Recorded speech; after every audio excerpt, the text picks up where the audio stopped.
चौंकाने वाला पहलू है वो ये है कि ये सारा चमत्कार जो ईरान की फैक्ट्रियों में हो रहा था, जिनको नए स्ट्रक्चर के तौर पे 2 महीने के अंदर खड़ा किया गया था, ये चमत्कार मालूम होते होते 2-3 महीने लग जाते हैं। और नवंबर के आखिर में बेंजामिन नेतन्याहू और ट्रंप को, उनकी एजेंसियों को पता लगता है कि ईरान पहले से कहीं ज़्यादा ताकतवर हो चुका है 6 महीने के अंदर में। और उसके बाद ही आपने देखा कि किस तरह से घबराए हुए नेतन्याहू या ट्रंप नाकेबंदी शुरू करते हैं ईरान की। अब दोस्तों, चमत्कार तो आपने जान लिया अली खामनाई का और उनके मिलिट्री एडवाइजर्स और कमांडर्स का और उनके मिसाइल साइंटिस्ट का, लेकिन इस चमत्कार से इजराइल कैसे निपटेगा, इस चमत्कार से अमेरिका कैसे निपटेगा? 11 फरवरी को नेतन्याहू ट्रंप की सबसे डिसाइसिव मीटिंग हो रही है, स्ट्रैटेजिक मीटिंग है। उसके बाद ही तय होगा कि हमला अभी करना है या आगे करना है या नहीं करना है, सुलह करनी है। और मुझे लगता है मामला बहुत ही उलझा हुआ है और इसीलिए आज मैंने अमरीश मिश्रा जी को फिर से बुलाया है और मैंने कई सवाल उनसे पूछे हैं। खामनाई के इस ऑपरेशन के बारे में, सीक्रेट ऑपरेशन के बारे में भी पूछे हैं, और मैंने ये भी पूछा है कि अब नेतन्याहू और ट्रंप के सामने विकल्प क्या है, ऑप्शंस क्या है। अमरीश भाई, जून में पिछले बरस जब ये 12 दिन की लड़ाई थी, जंग थी, उस वक्त ये अमेरिका को लग रहा था और इजराइल को लग रहा था कि अब हमने ईरान की जो न्यूक्लियर फैसिलिटी है वहाँ पर हमने बमबारी कर दी, जो मिसाइल प्रोडक्शन सेंटर हैं वहाँ पर जहाँ मिसाइलें बन रही हैं वहाँ पर हमने बमबारी कर दी, उसको नष्ट कर दिया, मिसाइल लॉन्चर्स को नष्ट कर दिया। अब हमने कहीं ना कहीं ईरान की जो सैनिक ताकत है उसको पूरी तरह से हमने खत्म कर दिया। लेकिन अचानक ऐसा क्या हुआ कि ईरान पहले से कहीं ज्यादा मजबूत होकर सामने निकल कर आया है? दीपक जी, देखिए क्या है कि जब ये सब हुआ, जब जून में ये सारी चीजें हुई, और आपको याद होगा कि ईरान ने रिटेलिएट भी किया, लेकिन उस रिटेलिएशन में इजराइल अमेरिका जो सोच रहे थे कि अरे ये थोड़ा बहुत रिटेलिएशन है, चलो हम देख लेंगे, रिजीम कमजोर हो गई है और हम अगले साल या 6 महीने में हम रिजीम चेंज कर देंगे, और इन्होंने कोशिश भी की। अब लेकिन इधर 6 महीने में क्या हुआ? देखिए, 6 महीने में सबसे महत्वपूर्ण बात यह हुई कि खामनेई, जो इमाम खामनेई है, उन्होंने पूरी तरीके से अपने हाथ में सब कुछ ले लिया। ये भी अमेरिका उम्मीद नहीं कर रहा। अमेरिका ये भी नहीं सोच रहा था कि ये शिया धर्म गुरु हैं, इनका मिलिट्री माइंड भी हो सकता है। ओ जी, ये यहां मिस कैलकुलेट कर गए। उन्हें लगा कि साहब इमाम हैं, नमाज पढ़ते हैं, पढ़ाते हैं, ये न्यूक्लियर क्या जाने, मिसाइल क्या जाने है।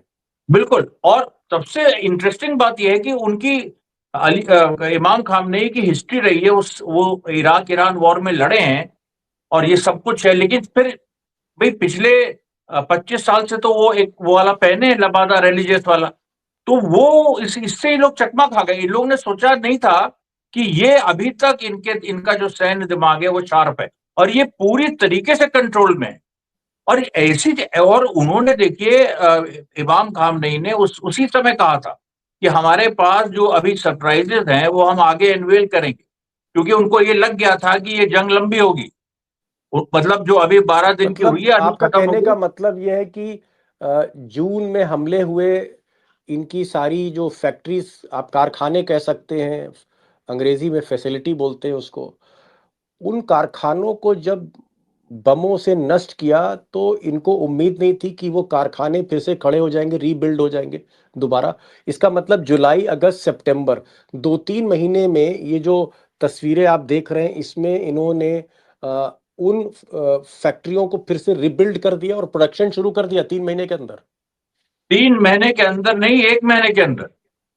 1 महीने के अंदर, मतलब अगस्त में ये सिचुएशन थी, अगस्त तक आते आते कि ईरान अपनी काफी कैपेबिलिटीज रीबिल्ड कर रहा था। और एक छोटी सी रिपोर्ट एक गार्जियन में छपी भी थी, जिसको बाद में हटा दिया गया गार्जियन की वेबसाइट से, मुझे याद है अभी भी, अगस्त 2025 में उसको हटा दिया गया, और उसमें ये बात थी। अब ये देखिए कि इसको कहते हैं मिलिट्री टर्म्स में under estimation of the enemy, और ये चीज हिटलर ने भी रशिया के साथ की थी, जो थोड़ा लार्जर स्केल पे। उसको उम्मीद नहीं थी कि जब वो रशिया में इतना घुस जाएगा तो रशियंस काउंटर अटैक भी करेंगे और अपना टैंक, उस समय टैंक सबसे अपना टैंक प्रोडक्शन वो डबल कर देंगे। और यही हुआ, और ये ईरान में यही चीज हुई, मिसाइल प्रोडक्शन डबल हो गया। ओह, मिसाइल प्रोडक्शन डबल हो गया, उसकी रेंज बढ़ गई। उसकी मतलब रेंज बढ़ गई। 1500 किलोमीटर की दूरी तक मार करने वाली 2500 दूरी तक मार करने लगी, आप ये कहना चाह रहे हैं? बिल्कुल। और अभी जो सामने आया है कि जो इंटरमीडिएट जो मिसाइल्स थी, जो 1 या 2 हजार किलोमीटर वाली थी, वो अब 4 से 5 हजार किलोमीटर मार कर सकती हैं, सिज्जिल जैसे, क्योंकि सिज्जिल का इस्तेमाल हुआ था जो 12 दिन की युद्ध में, जो हवा में नाची थी एक जी। चक्री की तरह। और उसके तो अमरीश भाई, दो चीजें आप कह रहे हैं। आप एक बात ये कह रहे हैं कि उन्होंने अपनी फैक्ट्री, जो उनकी फैक्ट्रियां तबाह कर दी गई थी, उसको दोबारा इमाम खामनाई के आदेश पे उनको बनाया गया और रातों रात काम लगा, पूरा ईरान का जो आप कह सकते हैं फौजी अमला था जुट गया। उसके बाद आप कह रहे हैं कि उन्होंने टेक्नोलॉजी अपनी बढ़ाई, यानी जो मिसाइल थी उसकी जो दूरी थी, डिस्टेंस पे जो मारक क्षमता थी उसको बढ़ा दिया। और तीसरी चीज, उसकी स्पीड बढ़ा दी। मतलब अगर 5000 किलोमीटर प्रति घंटा की स्पीड है तो 15000 कर दिया। बिल्कुल। और उसमें देखिए इन लोगों ने, जैसे खुर्रमशेर 4, अब खुर्रमशेर 4 क्लासिक एग्जाम्पल है। अमेरिका इजराइल का एस्टिमेशन अभी तक, जो इनकी जेन्स वीकली एक आती है डिफेंस की, बहुत इंपॉर्टेंट मैगजीन है जेन्स वीकली, उसमें अभी जनवरी 2026 में मैं असेसमेंट पढ़ रहा था। उनका असेसमेंट था कि खुर्रम शहर मैक्सिमम 2000 किलोमीटर, मैक्सिमम 2000 किलोमीटर प्रति घंटे। अब वो 10,000 से 15,000 कैसे पहुंच गई? ओहो, और इनका पंद्रह एस्टिमेशन हजार अब देखिए, किलोमीटर ये फेल हो गया। पंद्रह जी 15,000 बिल्कुल। किलोमीटर प्रति घंटा। तो इसको प्रति मैं क्या मानूं कि ये जो नया खुलासा हुआ है कि ईरान अपने पांव पर खड़ा हुआ बड़ी तेजी से, उसने अपने मिसाइल प्रोडक्शन को और तेजी दी, उसकी स्पीड बढ़ा दी, उसकी जो है डिस्टेंस बढ़ा दिया, ये सारी चीजें क्या आपको लगता है अब नेतन्याहू को परेशान कर रही है? और नेतन्याहू उलझ गए, अपने जाल में फंस गए, उनको समझ नहीं आ रहा करें तो क्या करें इस वक्त? नेतन्याहू की स्ट्रेटजी क्या है? क्योंकि आज शाम को वो अमेरिका रवाना हो चुके हैं, बल्कि पहुंच गए होंगे। जब तक हमारी खबर हमारे दोस्त देखेंगे तो हो सकता है वो ट्रम्प की गोद में बैठे होंगे। देखिए, आप इस समय नेतन्याहू का जो माइंडसेट है, वो ट्रम्प के आगे मेरे ख्याल से उनको गिड़गिड़ाना पड़ेगा कि आप हमें बचाओ किसी भी तरीके से, क्योंकि इस समय हमने अगर स्ट्राइक नहीं की तब भी हम गए, और स्ट्राइक हमने की तब भी हम गए। इस सिचुएशन को नेतन्याहू समझ रहे हैं, और उनके विरोधियों ने भी वहां पर इजराइल में ये बात कही है। अब यहां पर सवाल आता है कि ट्रंप क्या फैसला लेते हैं। ट्रंप ने, क्योंकि जो लिमिटेड स्ट्राइक का ऑप्शन दिया था कल, जो एक जो पार्लियामेंटेरियन ईरान के, उन्होंने पब्लिकली कहा कि ट्रंप ने ये प्रस्ताव भेजा था टॉप लीडरशिप को ईरान की, कि हमको 2 स्ट्राइक करने दो, उसके बाद तुम भी कुछ सिंबॉलिक कर देना, जिसको रिजेक्ट कर दिया। जिसका जवाब ईरान का ये था कि ओहो, तुम मतलब तुम आप कह अगर, रहे हैं कि ट्रम्प, बड़ी बात आप कह रहे हैं, आप कह रहे हैं कि ईरान के एक मेंबर ऑफ पार्लियामेंट, वहां के सांसद ने खुलासा किया कि ट्रम्प का एक ऑफर था जिसमें वो कह रहे थे कि हम 2 जगह स्ट्राइक हमको करने दीजिए। मतलब ये जो न्यूक्लियर फैसिलिटीज दोबारा रीबिल्ड हैं, हम उसको बम्बार्डमेंट करेंगे, उसके बाद हम स्ट्राइक नहीं करेंगे। मतलब ट्रम्प ये कह रहे थे कि आप हमें अपने मिलिट्री एसेट्स पर स्ट्राइक करने दीजिए, हम आपकी रिजीम नहीं बदलेंगे। हाँ, रिजिम नहीं बदले, बिल्कुल। यहां तक आ गए थे ट्रंप। और उसके जवाब में ईरान ने कहा कि सिंबॉलिक स्ट्राइक, हम सिंबॉलिक जवाब नहीं देंगे। तुमने अगर ऐसे ही तुमने 2 जगह भी किया तो तुम्हारे 3 से 4 हजार अमेरिकन सोल्जर्स मार दिए जाएंगे। इतना एम्फेटिक ईरान ने कभी नहीं कहा। और उसका निशाना और उसका इशारा था जो यूएस बेसिस है, यूएस बेसिस जो पूरे मिडिल ईस्ट में है, वहां पर हमला होगा और कई अमेरिकन सोल्जर्स की जान जाएगी अगर खरोच भी आई ईरान। ओके। एक बात तो दोस्तों अमरीश जी ने कही और बहुत पते की कही कि पिछले 6 महीने में ईरान ने रात दिन एक कर दिया और इतनी ताबड़तोड़ मिसाइलें बनाई, जिसको देख के आज अमेरिका भी चौंका हुआ है, इसराइल भी चौंका हुआ है। ये high speed long distance missiles हैं, घातक मिसाइलें हैं। तेल अवीव जो इसराइल की राजधानी है, हाइफा जो उनका सबसे बड़ा सी पोर्ट है या उनके जो एयरपोर्ट है, 12 मिनट के अंदर, 12 मिनट्स के अंदर, ये अगर तेहरान से इनको लॉन्च किया जाता है तो 12 मिनट में ये एक बहुत बड़ी तबाही इसराइल में कर सकते हैं। इसकी उम्मीद नेतन्याहू साहब को नहीं थी, इसकी उम्मीद ट्रम्प साहब को नहीं थी। और अब अमरीश भाई ये कह रहे हैं कि नेतन्याहू चाहते हैं कि इससे पहले ईरान और ताकतवर हो, अरब मुल्क उसका और साथ दें, इससे पहले उसको निपटा दिया जाए, यानी उसकी मिलिट्री पावर को खत्म कर दिया जाए, भले ही इस निज़ाम को ना बदला जाए। तो क्या मैं मानूं, अमरीश भाई, क्या मानूं कि अल्टीमेटली आखिरकार बातचीत से फैसला नहीं होगा, जंग से ही फैसला होगा? तो जंग, क्या आपको लगता है ये होकर रहेगी, आज नहीं, कल नहीं, आने वाले दिनों में? नेतन्याहू जो ये कह के गए हैं अमेरिका, उन्होंने कहा है कि ईरान अपने बैलिस्टिक मिसाइल प्रोग्राम को उसने और बेहतर कर दिया है और एग्जिस्टेंशियल थ्रेट, अस्तित्व का संकट, ये इजराइल के साथ है। अब इस सवाल पे वो ट्रंप से कहेंगे कि तुम स्ट्राइक करो, अब तुमने कमिट कर दिया है, तुम इतने आगे आ गए हो, स्ट्राइक करो, नहीं तो हमारा अस्तित्व जो है वो खतरे में। तो अब आप सोच लीजिए ये इतनी महत्वपूर्ण घटना दुनिया की होने जा रही है कि जिसमें एक राष्ट्र जो बना था, जिसको अमेरिका ने बनाया था, अमेरिका और वेस्टर्न पावर्स ने, इजराइल, उसको अस्तित्व का संकट लग रहा है अगर ईरान पे स्ट्राइक नहीं हुई। ईरान पे स्ट्राइक हो गई तब भी अस्तित्व का संकट है, जब तक तो और गहरा जाएगा। नहीं, लेकिन होगा क्या अल्टीमेटली? क्या लगता है कि बातचीत को लेकर आप क्या आशावादी हैं? बातचीत को लेकर आपको लग रहा है कि एक हल निकलेगा, या आपको लगता है कि युद्ध, जंग ही से मतलब इसका फैसला होगा? अल्टीमेटली जंग से ही फैसला होगा, क्योंकि ये लोग इस तरह से मानेंगे नहीं। इनका जो अमेरिका इजराइल है, इनका ये लोग ये समझते हैं कि अगर हम अभी बिल्कुल कुछ नहीं किया हमने, तो फिर हमारा जो रसूख है, जो मदुरो की किडनैपिंग से हमने बनाया था, वो सब खत्म हो जाएगा, रशिया चाइना के आगे खास तौर पे। तो इसलिए इनको करनी है स्ट्राइक, और स्ट्राइक की कीमत भी ये जानते हैं कि क्या हो सकती है। हो सकता है कि उसको ये तरह तरह से लुभाने को, चेंज करने की कोशिश करें। एक चीज जो मैंने कल कही थी, मैं फिर से कहूंगा, आखिरी इनके पास फॉल्स फ्लैग एक ऑप्शन है।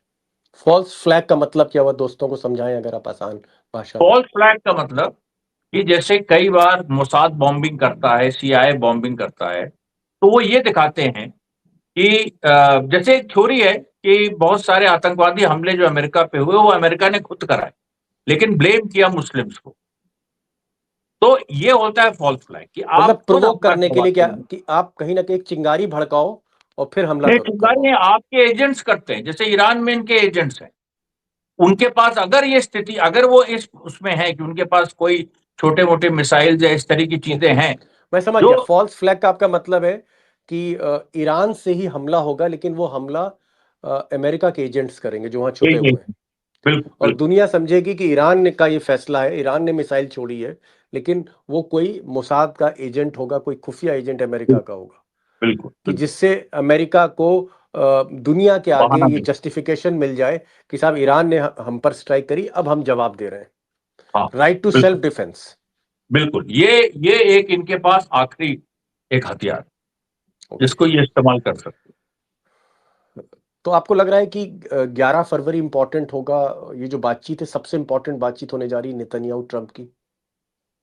बिल्कुल, 11 फरवरी को देखिए ये लोग कोई ना कोई फैसला लेंगे इधर या उधर का, और ये भी हो सकता है कि एक थोड़ा एक मुलायम रुख पहले सामने आए कि ट्रंप कहें कि बातचीत को और मौका देना चाहिए, ये देना चाहिए, कुछ इख्तिलाफ अपना नेतन्याहू से दिखाएं। ये भी हो सकता है, क्योंकि ये पहले हो चुका है गाजा के मामले में कई बार, आपने खुद ही देखा है।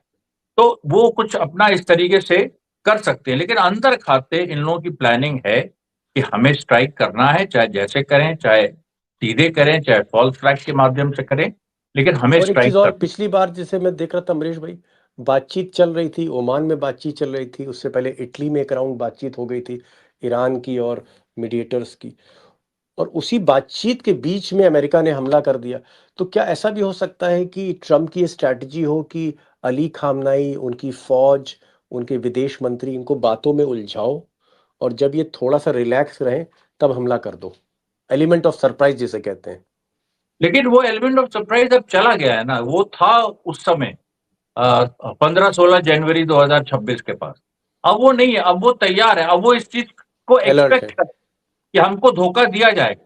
तो जब ये एक्सपेक्ट कर रहे हैं वो कि हमको धोखा दिया जाएगा, तो वो तैयार है। तैयार है। तो इस बार इन लोगों को कोई बिल्कुल एक नई चीज ये लोग कुछ लाएंगे, और नहीं तो फिर वही होगा, ये करेंगे और उधर से टैली। अमरीश भाई ने 2-3 बातें बहुत इंपॉर्टेंट दोस्तों कही। इन्होंने कहा कि स्ट्राइक होनी है, स्ट्राइक तय है, उसके अलावा कोई विकल्प नहीं है, कोई ऑप्शंस नहीं है, क्योंकि बातचीत ये सुपरफिशियल बातचीत है, इस बातचीत का कोई मतलब नहीं है। ईरान की तरफ से, अमेरिका की तरफ से, दोनों तरफ से बहुत फंडामेंटल डिसएग्रीमेंट्स हैं, मतलब मूलभूत आप कह सकते हैं डिसएग्रीमेंट्स हैं, जहां एक दूसरे की बात मानने को तैयार नहीं है। आप इसे गहरे मतभेद कह सकते हैं। तो गहरे मतभेदों के बीच में कोई सुलह होती नहीं है, इसलिए जंग से ही ये फैसला होगा कि मध्य एशिया में वर्चस्व किसका होगा। अरब मुल्कों का होगा, जिसको लीड इस वक्त अली खामनेई कर रहे हैं, या फिर अमेरिका, इजराइल और नाटो फोर्सेस का होगा। ये असली यहाँ पर देखने लायक होगा। और ये जो 11 फरवरी की मुलाकात है, नेतन्याहू अमेरिका में हैं, पहुंच चुके हैं, और ट्रंप और नेतन्याहू की जो बातचीत बहुत डिसाइसिव है, बहुत डिसाइसिव है। और उसकी वजह जो मैंने आपको बताई कि जिस तरह से ईरान ने पिछले 6 महीनों में दिन रात एक करके अपने को रीबिल्ड किया है, और आप कह सकते हैं दुगनी ताकत के साथ ईरान लौटा है मैदान में, उसको लेकर नेतन्याहू घबराए हैं, इजराइल घबराया हुआ है। बहरहाल फिर मैं कहूँगा एक बार फिर से कि युद्ध ना हो, बातचीत से ही फैसला निकले तो ज़्यादा उचित है, क्योंकि मध्य एशिया की शांति एशिया की शांति है। और अगर मध्य एशिया में हिंसा होती है, युद्ध होता है, तो ये थर्ड वर्ल्ड वॉर हो सकता है, क्योंकि ईरान के साथ, न सिर्फ ईरान के साथ अरब मुल्क हैं, बल्कि रशिया, चाइना भी है। थर्ड वर्ल्ड वॉर भी हो सकता है। इसको हम एग्जैगरेट मैं नहीं कर रहा हूँ, बढ़ा चढ़ा के नहीं बोल रहा हूँ, लेकिन ये स्थिति, ये संभावना, अंदेशा भी है। तो युद्ध ना हो, युद्ध की जगह ये शांति वार्ता, शायद ऊपर वाला ईश्वर चाहे तो कामयाब हो जाए, सफल हो जाए, यही मैं चाहूँगा। अमरीश भाई आप आए और आपने आज बहुत से तथ्य बताए, तस्वीरों के साथ फैक्चुअल तथ्य बताए, जो शायद यूट्यूब में लोग इस तरह से मैं देखता हूँ नहीं दिखाते हैं। ज़्यादातर सनसनीखेज चीज़ें बताई जाती हैं, फैक्चुअल चीज़ें सैटेलाइट इमेजेस के जरिए आपने जो आज बताई, आंखें खुल गई। Thank you so much mister Amrish Mishra for joining this programme.